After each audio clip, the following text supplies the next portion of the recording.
प्रदीप जी जोधपुर से। राधे राधे महाराज जी।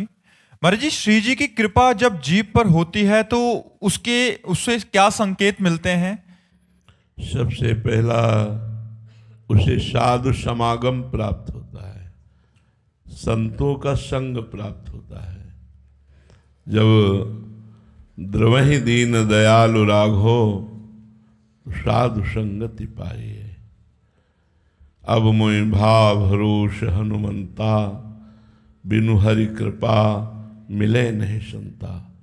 जब भगवान कृपा करते हैं, श्री जी कृपा करती हैं, तो अपने जनों का संग देती हैं। और जब संत संग होता है तो हमारे जीवन से दुर्व्यसन दुराचरण इनका त्याग होता है और सतमार्ग पर हमारे कदम बड़े जोर से चल पड़ते हैं। और साधु संग की कृपा से हम भगवान को प्राप्त कर पाते हैं। तो प्रथम संकेत संत मिलन। जहाँ संत मिलन हो तो समझ लो अब हमारा अंतिम जन्म आने वाला है। इसलिए भगवान ने हमें सत्संग प्रदान किया, साधु संग प्रदान किया।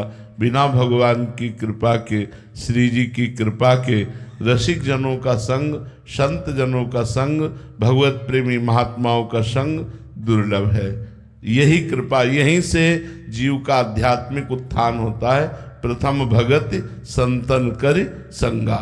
सबसे पहली भक्ति है संतों का संग, और ये भगवान की कृपा से प्राप्त होती है। शिवम पांडे जी। राधे राधे महाराज जी। महाराज जी, क्या निरंतर भक्ति का प्रयास करने से मेरे भीतर छिपी वे सारी बुराइयां समाप्त हो सकती हैं जिन्हें मैं अपने जीवन में नहीं चाहता? लेकिन बिल्कुल बिल्कुल बिल्कुल, लेकिन लंबे समय तक।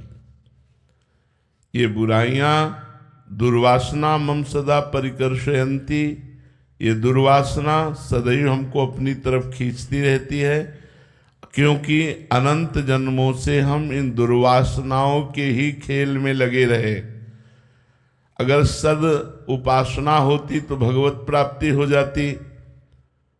दुर्वासना है, इसका मतलब हमारे अंदर अज्ञान है, इसका मतलब साधना नहीं बनी भगवत प्राप्ति की। तो दुर्वासना का त्याग करने के लिए जब हम भगवत प्राप्ति की जो साधन पद्धति है उसको स्वीकार करते हैं और खूब अथक प्रयास करते हैं, तब भगवान की कृपा हो जाती है और ये विकार धीरे धीरे शांत होते हैं। ऐसा नहीं है कि आप वर्ष 2 वर्ष साधना करें और आप बिल्कुल निर्विकार हो जाएं, ऐसा नहीं है। दीर्घ काल तक ये विकार स्फुरित होते रहते हैं। अगर कुसंग बन जाए तो दीर्घ काल तक साधना करने के बाद भी ये भ्रष्ट कर सकते हैं। ये विकार कोई साधारण नहीं, काम क्रोध लोभ मोह मद मत्सर। इसलिए दीर्घ काल तक भगवान का स्मरण करते हुए, कुसंग का त्याग करते हुए, पवित्र आचरण, पवित्र विचार, पवित्र भोजन, तो फिर हम दुर्वासना पर विजय प्राप्त कर सकते हैं। ये दुर्वासना बहुत ऊंचाई तक जाती है। ये मत समझ लेना कि 2-4 वर्ष के भजन से शांत हो जाती है, नहीं, बहुत ऊंचाई तक जाती है। और आजीवन सावधान रहना चाहिए। दुर्वासना कभी भी पटक सकती है, किसी को भी पटक सकती है। इसलिए भगवान का चिंतन करते हुए सदैव डरते रहना चाहिए। यही डरे ही डरपि हरिवंश हित, जिनो भ्रमय गुण सलिल पर, जिह नामन मंगल लोक तिहु, सुहरिपद भज न विलंब कर। जिनका नाम तीनों लोकों का मंगल करने वाला है, ऐसे भगवान के चरणों का आश्रय लो और डरते रहो कि कहीं ये त्रिगुणात्मिका माया हमें भोगों में न फंसा दे, हमें कहीं भ्रष्ट न कर दे। लंबे समय तक यदि अभ्यास किया जाए, सत विचार, सद आचरण, सत्संग, तो ये असत विचार, असत आचरण, असत संग का त्याग हो जाएगा, तो दुर्वासना नष्ट हो जाएगी। इंदु जी जोधपुर से। राधे राधे महाराज जी। महाराज जी, सत्संग मंडली के माध्यम से भक्ति मार्ग में प्रवेश पाकर मेरा जीवन धन्य हुआ और उसी संग से मैं आध्यात्मिक रूप से आगे बढ़ पाई हूं। अब अंतःकरण एकांतिक भक्ति की ओर प्रेरित हो रहा है, किंतु समय की सीमाएं मार्ग में बाधा बन रही हैं। ऐसी स्थिति में क्या किसी का मन दुखाकर दूरी बनाना उचित है या प्रभु की कृपा से? नहीं, हमें तो ऐसा नहीं लगता कि हमारा अगर एकांतिक भजन है अंदर का, तो हम बाजार में भी कर सकते हैं, हम नौकरी करते हुए भी कर सकते हैं, हम हर स्थिति में भजन कर सकते हैं। भजन के लिए भागकर कहीं एकांत जाने की जरूरत नहीं है। जहाँ हो वहीं भजन का अभ्यास करो। जिस परिस्थिति में हो उसी परिस्थिति में भजन करके निकल जाओ तो तुम्हें माया परास्त नहीं करेगी। भागकर कहाँ जाओगे?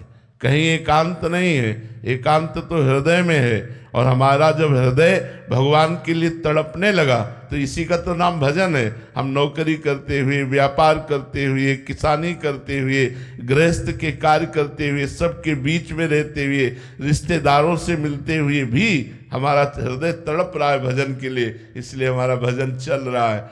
यही भजन जा करके हमको भगवत प्राप्ति कराता है। ये कभी भूल मत करना।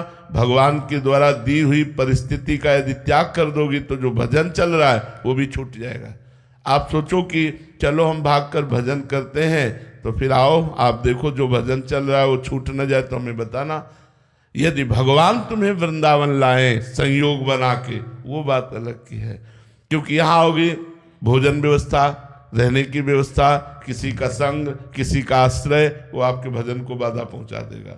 जहां हो, जिस परिस्थिति में हो, तुम्हारा केवल कर्तव्य है भजन को संभालते रहना, परिस्थिति के बदलने की मांग ना चाहना, कहीं आने जाने की बात मन में ना आना। जैसा प्रभु करे, जोई जोई प्यारो करे, सोई मोहि भावे। अगर उनको एकांत देना है तो एकांत दे देंगे, उनको समाज में रखना है तो समाज में रहते हुए भी हम भजन करेंगे। हम आपसे बात कर रहे हैं, तुम्हें आश्चर्य होगा, लेकिन हमारा भजन चल रहा है। जैसे आप हमारी बात सुन रहे हैं लेकिन आपका अंदर चिंतन कुछ और चल रहा है, देख लो। ऐसे ही भजन होता है कि हम आपसे बात कर रहे हैं लेकिन हमारा आंतरिक हृदय किसी और क्षेत्र में लगा हुआ है। ऐसे भजन होता है। बाहर से हम संसारिकता में लगे हैं और अंदर से भगवान को पुकार रहे हैं। यही सबसे बड़ा भजन है। आप भागना नहीं किसी परिस्थिति से। जैसी परिस्थिति भगवान ने दी है उसी परिस्थिति में भजन करके निर्वाह कर ले जाओ तो भगवत प्राप्ति हो जाएगी।